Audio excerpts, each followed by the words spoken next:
আসসালামু আলাইকুম বাসা ভাই। ওয়ালাইকুম আসসালাম ভাই, ভালো আছেন? হ্যাঁ ভালো। বেল লাগাইছেন? হ্যাঁ ভাই, এই যে সেফটি বেল। হ্যাঁ হ্যাঁ। নিচের জন্য লাগাইছে? হ্যাঁ, তো এই লাইন কাইটে আবার লাগাইতেছো কেন?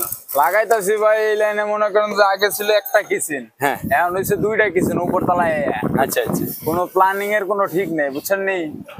এখন মনে করেন যে কাইটা দুইটা টি লাগাইলাম, দুই সেপারেটের লেগে। হ্যাঁ। কিচেনের ওয়েস্ট ওয়াটার যেটা। আচ্ছা আচ্ছা। আর এই যে ওপরে যেটা, এটা হচ্ছে রেন ওয়াটার। ছাদের রেন ওয়াটার। জি ভাই। আচ্ছা গাম দাও। ফাইনাল তুমি ট্রাই করে নাও আগে। হ্যাঁ, হ্যাঁ এই বডিতে রাখো, তীর মুখে, এই মুখে না, এই যে মোরা মুখে আউটে। হ্যাঁ দেখ বরাবর আছে। হ্যাঁ, বরাবর। হ্যাঁ লাগা। ঠিক আছে। হুম। আগে খুলুস কে রশি, থাক না। তৈরি না করলে তেলা লাগে।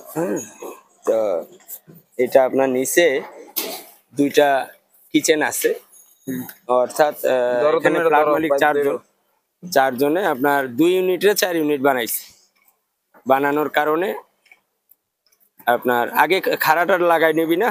খাড়া লাগাইলে পরে ফাঁক হইতো না ভাই। আচ্ছা আচ্ছা। তো 4 ইউনিট, এখন 4 ইউনিট 4 জন বানাইছে। বানানোর কারণে ওনাদের যে প্ল্যানিং যেটা ছিল, ওই প্ল্যানিং থেকে এখন সরে গেছে। যাওয়ার কারণে আপনার এখন আমাদের এক্সট্রা কাজগুলো করতে হইতেছে। মানে আমরা ফাইনাল তো করেই ফেলছি এই লাইন। হ্যাঁ, নিচে আবার টয়লেট ছিল, ওখান থেকে মাইনাস করে আবার টয়লেট ছিল না, পরে সেটারে আবার আমরা উপরে উঠা নিয়ে আসছি। এখন আবার দুইটা কিচেন করছে, কিচেন দুইটার কাজ করা লাগতেছে। মানে কি বলবো, যখনই আপনার প্ল্যানের থেকে সরে যাবেন, বাড়িওয়ালার হয়তো সুবিধা হয়, কিন্তু তার কাজের বা ভবিষ্যতে ইউজ করার জন্য তারই কিন্তু ক্ষতি। তার বিল্ডিং এরও সৌন্দর্য নষ্ট হয়, ইউজ প্রপার ভাবে ইউজটাও অনেক সময় করা যায় না। মানে অনেক সমস্যা কিন্তু হয়ে যায়। ঠিকছে? ঠিক আছে। একবারে চারো মাথায় গাম দিবা, নিচে আগে ঢুকাই দিয়া নিচে নিচে গাম দেওয়া শুরু করো, আমি উপরে গাম লাগাও।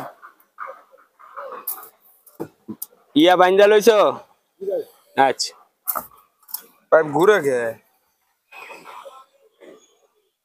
পাইপটা কইলাম যে খুলিস না আগে। এনে একটু বাড়ায় গাম দে, একটু বাড়ায় দিও, খালি জি জি মারায় না। এখন যদি কই যে লাভ দে, তাও কইব জি। হ্যাঁ, যদি কইব ফ্রড, তাও কইব জি। আর আমার ভবিষ্যতে ইচ্ছা নাই এইভাবে ঝুলে কাজ করার। এই জন্য আমি হাইট বিল্ডিং গুলা আর তেমন নেওয়ার আগ্রহ নাই, কেননা এগুলা খুব জটিল কাজ। আমার মনে হয় যে আস্তে আস্তে সর্বোচ্চ 4 তলা 5 তলা এটা ঠিক আছে। অতি শীঘ্রই আমরা একটা কেরান মেশিন কিনতেছি, হ্যাঁ। ঝুল সিস্টেমের। ঝুলমুল কাম বাজে না আর। না, ওইটা তো অনেক আগেরই প্ল্যানিং ছিল, কিন্তু আসলে হয়ে ওঠেনি। দিছো কাম দিছো সব শেষ? গাম দিছো, প্লেস করো। আরে ওইটাতে নিচেরটাতে বাড়ায় দে, এই ছেলে নিচেরটাতে বাড়াই দিয়া পরে দিলেই হইব। হ্যাঁ উঠাও, চলবো চলবো। জুবাইর নিচে যাও, একটু পাইপটা ধাক্কা দিয়ে ধরো। আরে হ্যাঁ, ইজি কর। হ্যাঁ দে, জয় বাংলা। দে চাপ দে। ওই সার ঢুকতো না। হ্যাঁ একবার পুরো সোজা আছে? হ্যাঁ, সোজা আছে।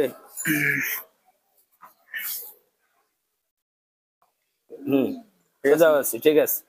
ঠিক আছে, ওকে ওকে। তো এরপরে আমাদের ভিতরে যে এই যে যে লাইনটা, এটা হচ্ছে ছাদের রেইন ওয়াটার, অর্থাৎ ছাদের যে বৃষ্টির পানিটা নামবে, এই যে এটা হচ্ছে রেইন ওয়াটার। তো এরকম পুরা ছাদে আপনার 5টা দেওয়া আছে, যেন ছাদের বৃষ্টির পানিগুলো নামে। আর এটা টোটালটাই হয়েছে ওয়েস্ট ওয়াটার। আর ওরা এখন ঝুলে যাই আছে, সেফটি নিয়ে আছে, যে উইঠা পড়তেছে। নিচের কাজ শেষ যেহেতু, এরপরে আবার ওয়াটার লাইনের কাজ আছে। আর ওই যে বিল্ডিং যেটা দেখা যাইতেছে ওটা আমাদের 10 তলা, ওটা এল সিস্টেম বিল্ডিং, 3টা বিল্ডিং একসাথে। তো ওই যেটা ওই পাশে রং করা হয়েছে ওইটা হইতেছে আমাদের এ বি, আর এটা হচ্ছে সি। এখানে টোটাল আরও 20-22টার মতো ফ্ল্যাট আছে, এগুলো করলে আমাদের এগুলোর কাজ শেষ। আর এখন যেটাতে আমরা কাজ করতেছি এটা হচ্ছে 2 ইউনিটের বিল্ডিং। এখন এটাকে ওনারা 4জন বাড়িওয়ালা ওইটা ভাগ করে নিয়ে 4টে সিঙ্গেল ফ্ল্যাট বানাইছে। তো এখন আমাদের এক্সট্রা এক্সট্রা কাজগুলো করতে হচ্ছে। তো ঝুলে এমনিই কাজ করাটা খুবই রিস্কের, তারপরও সতর্কতার সহিত কাজ করতেছি। তো আশা করি ভালো থাকবেন সবাই। বিদায় নিচ্ছি। আসসালামু আলাইকুম।